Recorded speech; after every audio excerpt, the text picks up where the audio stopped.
मुझे लगता है इसमें मुख्यमंत्री जी को संज्ञान लेकर उचित कार्रवाई करनी चाहिए। और इतिहास गवाह है, जब भी ऐसे कभी आरोप लगे हैं या कोई प्रकाश में आए हैं, लोगों ने कार्रवाई करी है।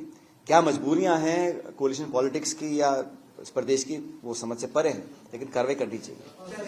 अभी बहुत सारी खबरें आ रही है कि महाविकास अघाड़ी में एनसीपी हुए अजीत पवार गुट बहुत कोशिश कर रहे हैं शरद पवार गुट के एमएलए एमपी को पिकअप लाएं, शिवसेना भी बहुत कोशिश कर रहे हैं कि उद्धव गुट के सारे एमपी एमएलए को लाएं। तो कहीं ना कहीं ये पिक्चर दिखाई दे रही है कांग्रेस को आइसोलेट करने की कोशिश की जा रही है कि बाकी सब पार्टी सब। देखिए, मेरा आपको एक सुझाव है कि आप अफवाहों पर ध्यान ना दें, क्योंकि यहाँ क्या है, चुनाव खत्म हो गए हैं, अब बहुत टाइम सबके पास है, तो सब चर्चा कर रहे हैं। लेकिन मेरे को लगता है क्लैरिफिकेशन पवार साहब की तरफ से, एनसीपी की तरफ से आ चुका है। खुद बोले हैं उन्होंने, जो बोलना था उनको। मैं उनके पार्टी की तरफ से कुछ बोलना नहीं चाहता हूं, लेकिन इतने बोलना चाहता हूं कि प्रदेश और देश में इंडिया अलायंस जो गठजोड़ था वो मजबूत है और मजबूत रहेगा। सचिन, इसके अलावा आज शरद पवार जी ने और ठाकरे सेना की तरफ से भी कहा गया था कि विधानसभा चुनाव में आरएसएस ने जमीन पर, और हरियाणा में भी आरएसएस ने जमीन पर उनके कार्यकर्ता बहुत अच्छा काम किया, उनसे सीखने की जरूरत है। आपका भी सेवा दल है, वो उतना एक्टिव नहीं रहा, तो आप चाहेंगे कि जिस तरह से जैसे वो मान रहे कि जमीन पे काम हो रहा है, कांग्रेस को भी इस तरह से जमीन को उतर कर काम करने। देखिए, मैं तो किसी और के बारे में नहीं कहना चाहता हूँ, लेकिन अभी बैंगलोर में हम लोगों की एक मीटिंग हुई थी वर्किंग कमेटी की। वहां पे खड़गे जी, राहुल जी ने ये घोषणा करी है कि 2025 ये वाला जो साल है, ये पूरा साल संगठन को समर्पित रहेगा। हमारी पार्टी के फ्रंटल ऑर्गेनाइजेशंस, हमारी स्ट्रक्चर, हमारा मंडल, ब्लॉक, जिला, प्रदेश कार्यकारिणी, उस सबको हमें पुख्ता करना है बूथ लेवल तक। और इस पूरे साल में हम लोग संगठन को प्राथमिकता देकर जो थोड़ी बहुत कमियां हैं उसको पूरा करेंगे, दुरुस्त करेंगे। और किसी के साथ कंपेयर ठीक नहीं है, क्योंकि जिनका आप नाम ले रहे हैं उन्होंने काम किया हो, लेकिन उनकी पृष्ठभूमि क्या है, उनकी विचारधारा क्या है, वो किनके साथ खड़े हैं, वो देश में जो महात्मा गांधी जी के हत्यारे थे उनके प्रशंसक हैं या उनके आलोचक हैं। तो ठीक है, आप मेहनत करें, आप परिणाम एक दो चुनाव हार जीत जाते हैं, लेकिन वैचारिक और सैद्धांतिक जो पृष्ठभूमि है वो देश की राजनीति के लिए बहुत महत्वपूर्ण है।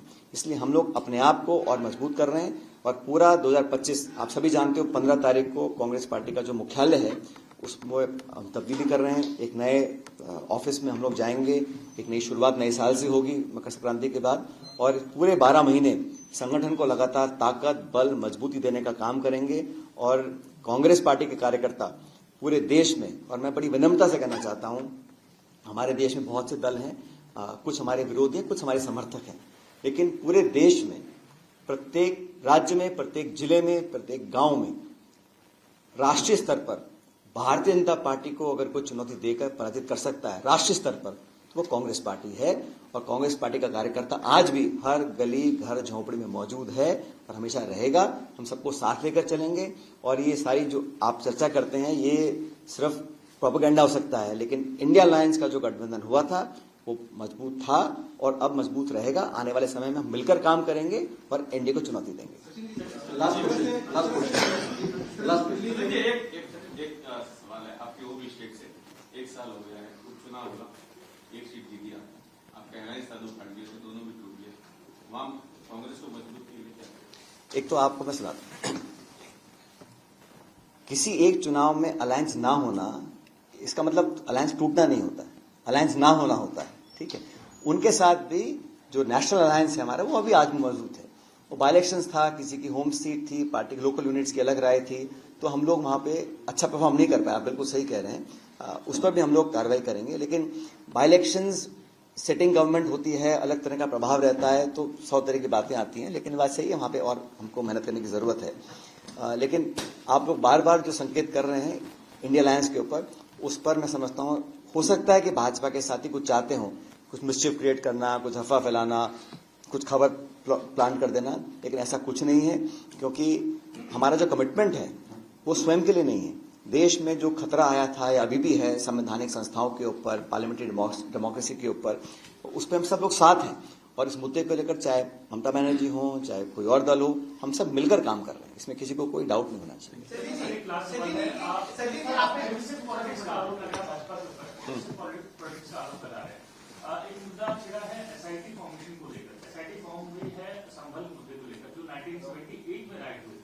अब सरकार इससे लेकर एसआईटी फॉर्म कर रही है, कहती है कि 1 हफ्ते में आप रिपोर्ट सबमिट करें।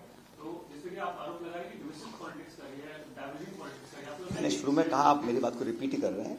हमारा एक एक्ट पास हुआ था 91 के अंदर, वर्शिप एक्ट को लेकर। उसमें सिर्फ कांग्रेस ने पास नहीं किया था, वो पूरी पार्लियामेंट ने पास किया था। तो जो मुद्दे बहुत पुराने सेटल हो चुके हैं, उनको जानबूझ के कुरेदना कहीं ना कहीं उन ताकतों को बल देता है जो देश में एकता और अखंडता नहीं चाहते हैं, जो देश में बंटवारा मतलब बिखराव चाहते हैं, आपस में टकराव चाहते हैं। और समय आ गया कि आक्रमण की राजनीति, टकराव की राजनीति, भेदभाव की राजनीति, पक्षपात की राजनीति, धर्म, जाति, मजहब, जुबान की जो राजनीति होती है, तो हम विराम लगाएं। ये देश सबका है, इसमें सबका अधिकार है। संविधान ने सबको बराबर का अधिकार दिया है और संविधान की रक्षा करना हम सबकी जिम्मेदारी है। सत्ता में आज कोई है, कल कोई और होगा, लेकिन देश पार्टियों से बड़ा है और संविधान से कोई पवित्र ग्रंथ नहीं है।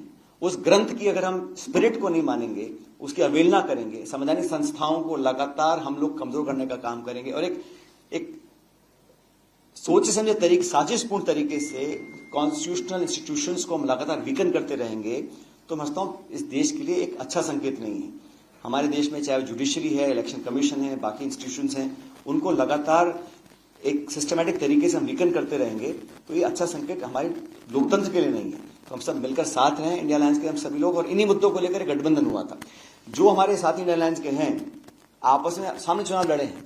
गर्मियों की छुट्टी होने वाली थी, मेरे पापा आने वाले थे, तो हम लोग सभी खुश थे। तो मैं एक बेड पे चढ़ के डांस कर रहे थे, डांस कर रहा था, लेकिन वो पहले ही आ गए।